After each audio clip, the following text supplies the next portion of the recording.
Cigarette और तंबाकू पीने वालों के लिए बुरी खबर। सरकार इन पर जीएसटी बढ़ाने पर कर रही है विचार। फिलहाल 28% जीएसटी के अलावा इन पर कंपनसेशन सेस लगता है, जिससे कुल टैक्स 53% तक हो जाता है। दोस्तों, सिगरेट और तंबाकू का सेवन करने वाले लोगों को सरकार से बड़ा झटका मिल सकता है।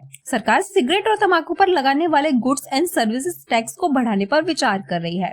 इन उत्पादों पर जीएसटी बढ़ाए जाने की ये खबर एक ऐसे समय आ रही है जब इन पर लगने वाले कंपनसेशन सेस खत्म होने वाला है।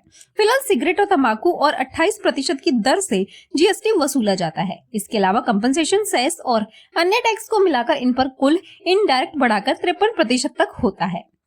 इकोनॉमिक टाइम्स ने अपनी एक रिपोर्ट में मामले की जानकारी रखने वाले लोगों के हवाले से सिगरेट और तंबाकू पर जीएसटी बढ़ाए जाने की बात कही है।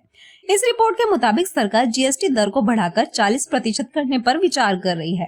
इसके साथ ही अतिरिक्त उत्पाद शुल्क भी लगाया जा सकता है। दरअसल दोस्तों, इस कदम का उद्देश्य ये सुनिश्चित करना है कि इस कंपनसेशन सेस के समाप्त होने के बाद ही तंबाकू उत्पादों से प्राप्त होने वाला रेवेन्यू स्थिर रहे। ये सेस 31 मार्च 2026 को समाप्त होने वाला है। अधिकारियों के हवाले से इस रिपोर्ट में कहा गया है कि सरकार इस सेस को किसी अन्य समान लेवी से बदलने के पक्ष में नहीं है। वहीं जीएसटी काउंसिल के तहत एक मंत्री स्तरीय समूह, जिसे 2026 के बाद कंपनसेशन सेस के भविष्य की समीक्षा करने का काम सौंपा गया है, अपनी रिपोर्ट देने से पहले इन विकल्पों पर विचार कर सकता है। अंतिम फैसला जीएसटी काउंसिल ही लेने वाला है। एक अधिकारी के हवाले से कहा गया है कि सेस को कुशल नहीं माना जाता है। उन्होंने आगे भी कहा कि सभी संभावित विकल्पों पर विचार किया जाएगा। तंबाकू उत्पादों को सिन गुड्स के रूप में वर्गीकृत किया गया है।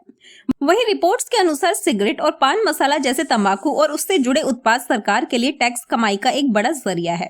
कारोबारी साल 2022-23 में 72,788 करोड़ रुपए मिले हैं। एक विकल्प के तौर पर कंपनसेशन सेस की जगह हेल्थ सेस लगाने पर विचार हो रहा है।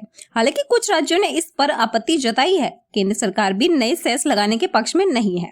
आपको बताते चले, फिलहाल तंबाकू उत्पादों पर लगने वाले कंपनसेशन सेस में सिगरेट पर 5% की वसूली शामिल है। साथ ही लंबाई और फिल्टर के प्रकार और स्वाद के आधार पर प्रति 1000 यूनिट पर 2076 रुपए से लेकर 4170 रुपए तक का अतिरिक्त शुल्क भी लिया जाता है।